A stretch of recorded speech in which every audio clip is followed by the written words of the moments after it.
Milé kolegyne, kolegovia, prajem vám dobrý deň.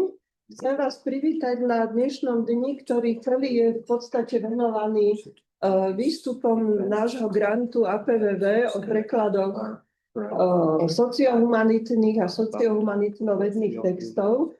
Len by som rada, teda vítam aj kolegov, ktorí sú z mimo akademickej pôdy.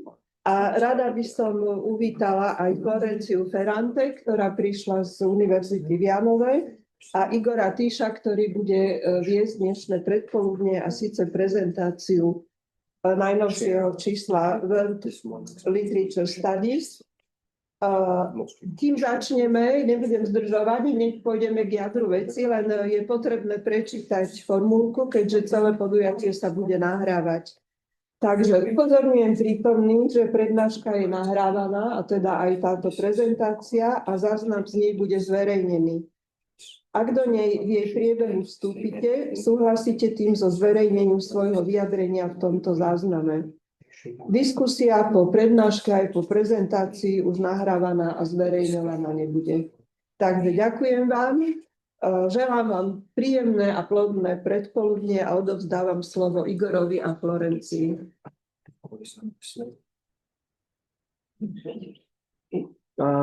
First of all, good morning, dear colleagues. I would like to thank you for being here, those of you who are present and also those of you who are here online. It means really a lot to us. Allow us to introduce this first issue of World Literature Studies, Florencia and I together. We gave it the title Thought in Motion, Humanities and Social Sciences in Translation. Myslenie, pohybe, humanitné, spoločenské, vedy v preklade. And before we start with a few remarks about how the process went, I would first of all like to extend my warmest and deepest gratitude to Jana Cvikova and Eva Kendereshi, the editors of World Literature Studies, who gave us this perfect opportunity, who showed great patience with us, utmost expertise, great support. So you guys are terrific. The journal is terrific. It has huge renown. It opens doors internationally, and our experience has been that whenever the name World Literature Studies is mentioned, people are interested to peer review, people are interested to contribute, to collaborate, and it's your work, and we're thankful to be a part of it for this issue. I would also like to thank, on behalf of both of us, to Katarina Bednarova, whose brainchild is this project, under whose auspices this research is being conducted. I would also like to thank her for organizing this wonderful conference, Translation and Humanities in Translation, back in May last year in Bratislava, because this issue came together from the contributions from the said conference, and the conference was brilliant. And it took its toll. It was really hard, but Katarina managed to pull it all together. She's a great organizer. She's a great person and an astounding scholar. So we acknowledge that, and we're deeply thankful. Just to tell a few words about the conference. The conference took place in May, and ever since May, Florencia and we met at the conference. I'd like to share, if I may, a personal note. I was looking for a collaborator at a conference, and I found there, I say, a friend. And we started working on this issue ever since June last year, so it took us almost a year. And we do acknowledge that there was a long way from a conference paper, however good it was, to finally an article in this issue. It took a long journey of peer reviews, of rewritings, of communication. So we would also like to thank the present authors who decided to contribute and to hang on with us and to this great end. and also would like to thank the reviewers. And now I would leave the floor to Florencia, who's going to talk a bit about our feedback policy, how it worked, how we collaborated, and how we managed to pull this off, hopefully, to a very good end. Okay, thank you, Igor. Well, thanks again for having me, for inviting me. I'm really excited to be here, and well, I hope this will work well for you. Well, I'm going to talk about the process a little bit, about the editorial, the process, the first part of the review process. We started by reading. Of course, we received the different papers, the different articles. We read them thoroughly again. And then we started to share with Igor our opinions about the articles, and then ideas about possible reviewers also started to come up. So there was a preliminary discussion, and we shared these ideas about the articles, and then we started contacting the different reviewers. We did try to contact the best possible reviewers for each article. Also, if necessary, out of field students or out of translation studies field scholars. Well, in order to, I don't know, guarantee a whole and integral revision of all the aspects of the different papers. And I have to say that almost the majority of the reviewers were willingly to cooperate. And I think that there was, as Igor said before, also because of the reputation of the journal, because we did get some very renowned, well-known scholars to help us.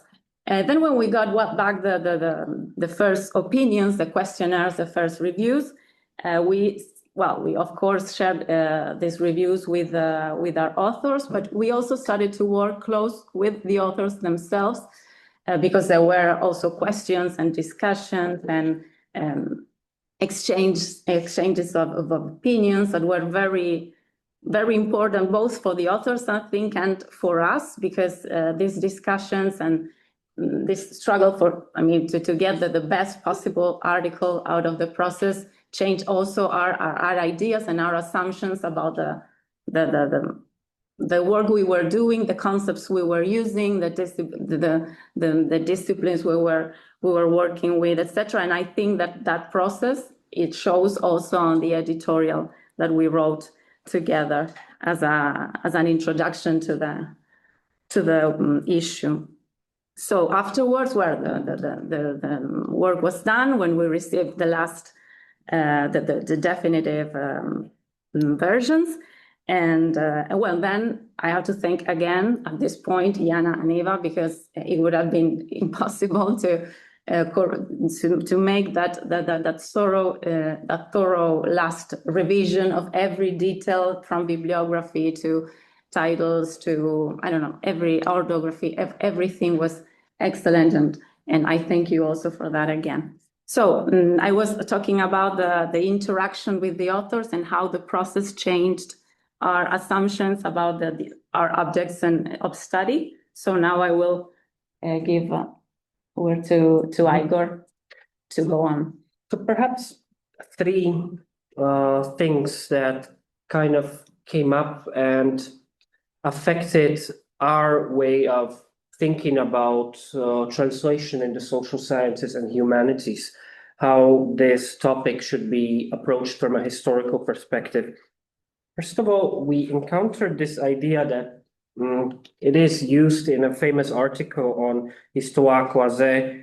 It's called, they term it laziness or lazy historical context. It doesn't imply that anybody's lazy, but it implies that sometimes when we contextualize things historically, we use a very broad context when describing a minor thing, a minor event. So you shouldn't really just, when you talk about translation between Italian and Slovak, like one translation, it's not really helpful that you mention the geopolitical situation during the Cold War. It's better to be more specific, to get as micro-historical as possible. And this is what we try to to do with the authors. We always ask them questions, to read them, to use historical context in a very sensitive way, to use the most specific context possible, to avoid the trap of using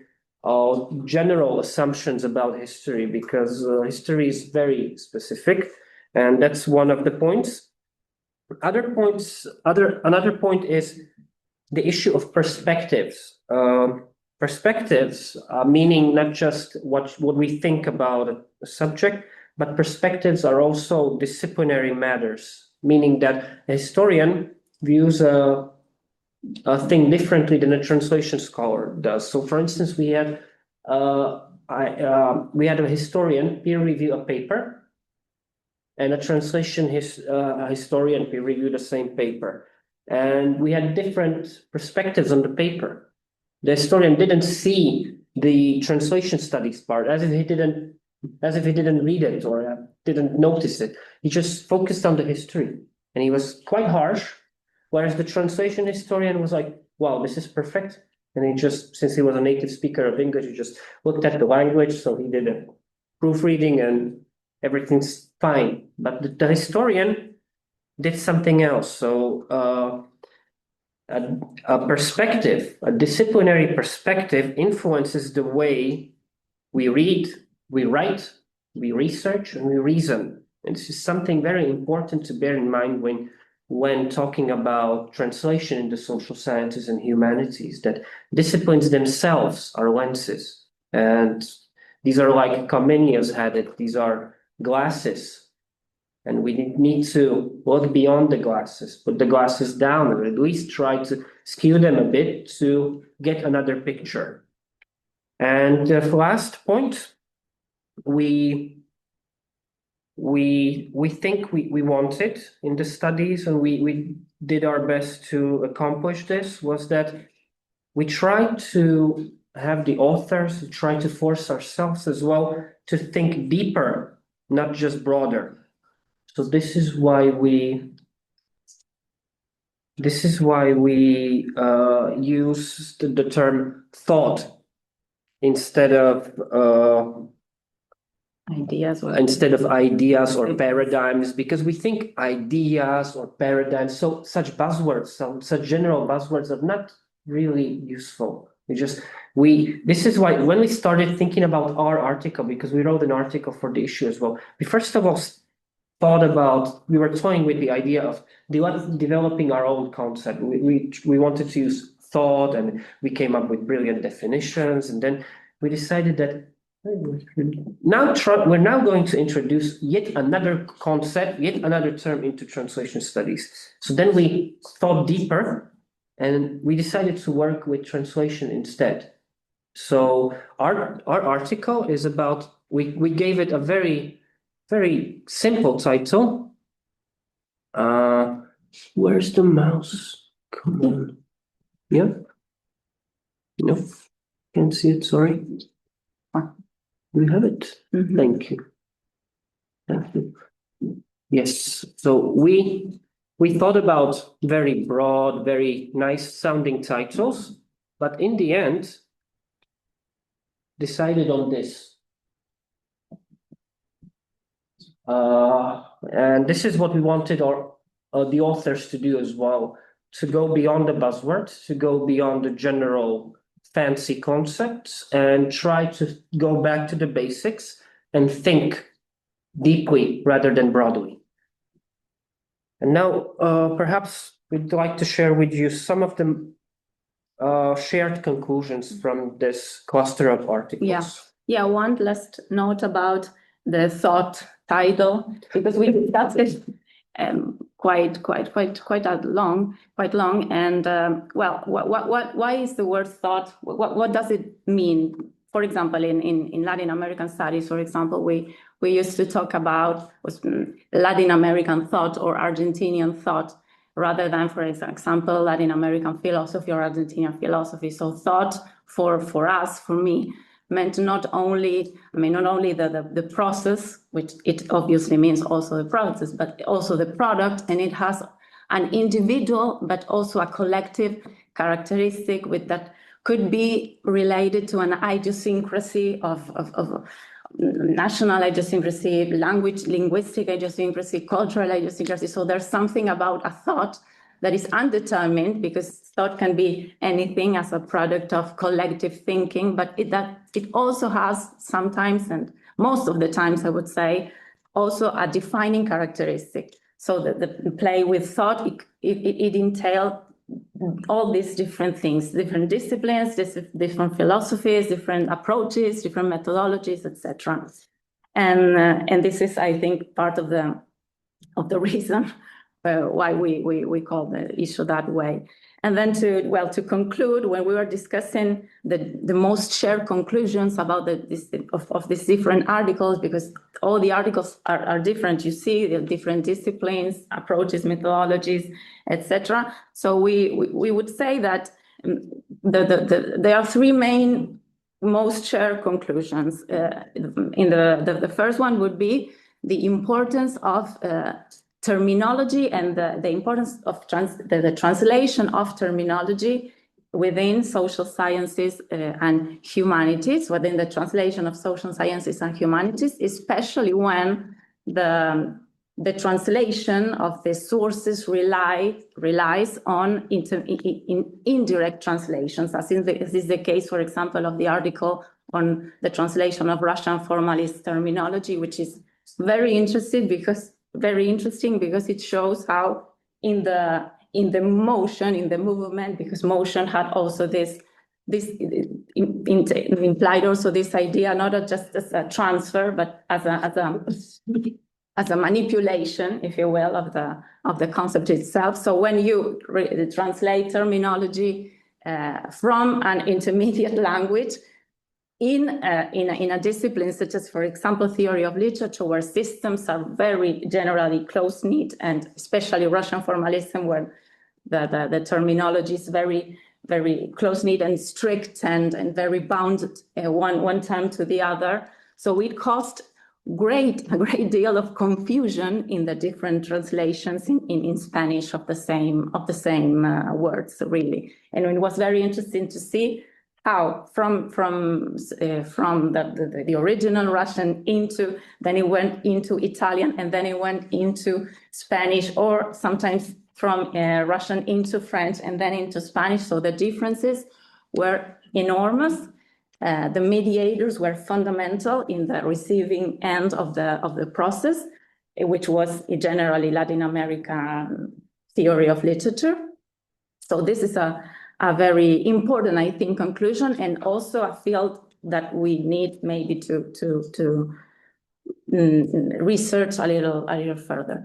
And the other conclusion would be, the important conclusion would be, well, the manipulative properties of translation. We know about that, of course, but when it comes to translating historical sources, as is the case of Michael Sharkey, for example, text article, it gains a whole other dimension, because this is a project of translation of a corpus of Mao's writings, translated into English. And well, the manipulations, again, at the level of terminology, but not only at the level of terminology, syntax, the syntax, the morphology. Well, he delves deep into these issues, and it shows how the historical object Mao is a completely different thing when read in Chinese and then read in English. Then the last thing that we saw as a shared conclusion is, well, different articles exposed the difficulties and the possibilities, but also the limits and the difficulties of a quantitative data-driven historical analysis. Well, we know that it is absolutely necessary to have archaeological work and to have lists of translations, and to be able to understand trends and flows and have a big picture. Well, we and the authors themselves show how the limits of this approach, and how, as Igor was saying before, sometimes there is the need of a closer look, microhistorical or whatever you want to call it, to some portions of the, or some events, or some constellations of events that carry a lot, a great meaning, beyond the mere quantitative or the thing that they were actually transferred, or how many times they were actually translated. So this was another thing that I think we can say that we learned during the preparation of the issue. Okay. I think we can safely say that's it from us. Yeah. And we would welcome your questions if you have any. It was really a pleasure to work on this issue. It was a pleasure to work with you, Florencia. It was a pleasure to work with the journal team. And now, if you have any questions or comments.